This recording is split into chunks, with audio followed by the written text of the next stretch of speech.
આશા રાખું છું કે તમે સારા હશો. તો આજે આપણે જોવાના છે ધોરણ 7 ચેપ્ટર 3 માહિતીનો નિયમન જેનો સ્વાધ્યાય 3.3 નો દાખલા નંબર 4 અને 5મો. અને એ પહેલા તમે જો આના આગળના બે ચેપ્ટર અને આના આગળના બે સ્વાધ્યાયની વિડીયો ન જોઈ હોય તો અમારી ચેનલ પર જઈને જોઈ શકો છો. તો ચોથા દાખલામાં કહ્યું છે વિદ્યાર્થીઓના પ્રથમ સત્ર અને બીજા સત્રનું પરિણામ આપેલ છે. યોગ્ય પ્રમાણમાં લઈ દ્વિલંબ આલેખ દોરો અને નીચેના પ્રશ્નના જવાબ આપો. તમે વિદ્યાર્થી મિત્રો અહીંયા જોઈ શકો છો કે મેં દ્વિલંબ આલેખ દોરી દીધો છે, તે જોઈને તમે દોરી શકો છો.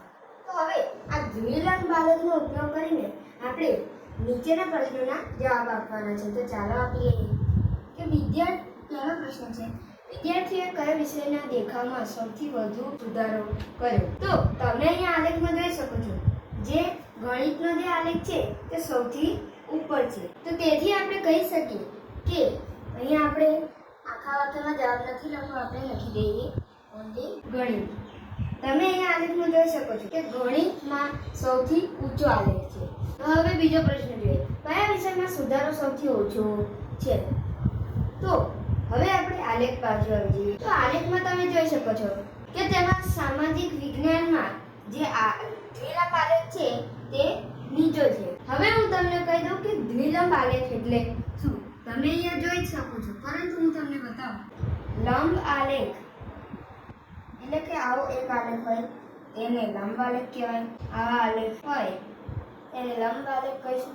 પરંતુ તેની જોડે અહીંયા કંઈક તેને જોડેલો બીજો આવો કંઈક આલેખ દોરેલો હોય તેને આપણે શું કહીશું તો કે દ્વિલંબ આલેખ, જે તમે આ આલેખમાં જોઈ શકો છો.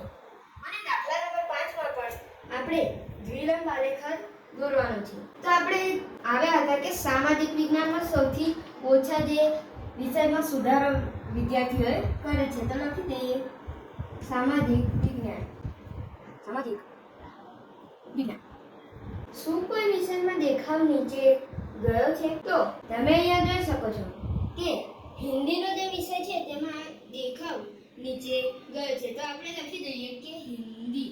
અહીંયા આપણે અંદર એટલું જ લખવાનું કે હિન્દી. તો અહીં આપણને કહ્યું હતું વિદ્યાર્થીઓના પ્રથમ સત્ર અને બીજા સત્રના પરિણામ આપે છે. યોગ્ય પ્રમાણમાં લઈ દ્વિલંબ આલેખ દોરો. તો આપણે આ દ્વિલંબ આલેખ દોરી દીધો છે અને કહ્યું હતું કે નીચેના પ્રશ્નોનો જવાબ આપો. તો પ્રશ્નોના જવાબ પણ આપી દીધા છે. તો અહીં આપણો દાખલા નંબર 4 પૂરો થાય છે. જે આલેખ તમને સાઈડમાં દેખાય છે તે તમે તમારી જે આલેખ પેજ આવે છે તેમાં દોરીને તમે નોંધપોથીમાં ચોંટાડી દો. તો અહીં આપણો દાખલા નંબર 4 પૂરો થાય છે. હવે જોઈએ આપણે દાખલા નંબર 5. દાખલા નંબર 5 તો 10મો દાખલો. તો હવે જોઈએ 5મો દાખલો. તેમાં કહે છે એક વસાહતનો સર્વે કરતા નીચે પ્રમાણેની માહિતી એકઠી થઈ. તો હવે પહેલા પ્રશ્ન આપણે જોઈએ. અહીંયા તમે લંબ આલેખ જોઈ શકો છો એટલે કે દ્વિલંબ આલેખ જોઈ શકો છો. યોગ્ય પ્રમાણમાં આપણે દ્વિલંબ આલેખ દોરો. તો અહીંયા તમને મળી ગયો છે દ્વિલંબ આલેખ. અને તેના પછી પહેલા જ પ્રશ્નમાં બીજો પ્રશ્ન પૂછાયો લંબ આલેખ પરથી તમે શું અનુમાન કરશો. તો હવે આપણને એ દેખાઈ રહ્યું છે કે જે ક્રિકેટ છે તે જોવાનું અને રમવાનું બધું પસંદ છે અને જે એથ્લેટિક્સ છે તે જોવાનું અને રમવાનું ઓછું પસંદ છે. તો આપણે એ અનુમાન કરીએ કે એવું અનુમાન કરીશ એવું ના લખવું હોય તો બીજું પણ લખી શકાય કે દ્વિલંબ આલેખ લખી લઈએ આપણે. દ્વિલંબ આલેખ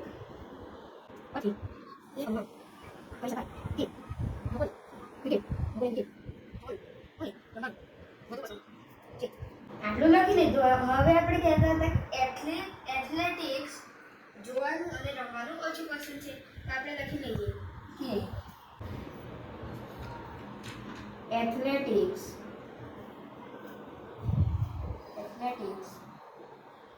જોવાનું અને રમવાનું ઓછું પસંદ છે. આ થઈ ગયો આપણો જવાબ. હવે જોઈએ કઈ રમત સૌથી વધુ પ્રિય છે.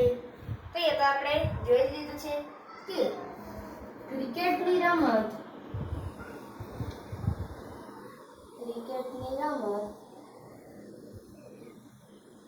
સૌથી વધુ પ્રિય છે. આ થઈ ગયો આપણો બીજો જવાબ.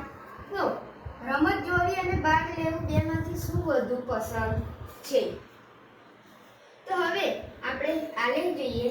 તેમાં તમે જોઈ શકો છો કે અહીંયા તમે જોઈ શકો છો કે બધા જે લોકો છે તેમને જે બધી રમતો છે તે ભાગ લેવા કરતા તેને જોવાનું વધુ પસંદ છે. તો આપણે લખીએ કે રમતમાં ભાગ લેવા કરતા રમતને જોવાનું વધુ પસંદ. તો અહીંયા આપણો જે દાખલા નંબર 5મો છે તે પૂરો થાય છે અને બહુ આને ખરું જે આપણું સ્વાધ્યાય 3.3 હતું એ પણ આજે પૂરું થાય છે.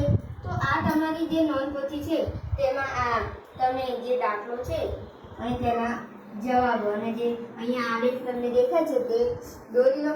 તો હવે મળીએ છીએ આગળની વિડીયોમાં સાદા સમીકરણ ચેપ્ટર 4 જ્યાં સ્વાધ્યાય 4.1 દાખલા નંબર પહેલા સાથે. જય હિન્દ, જય ભારત.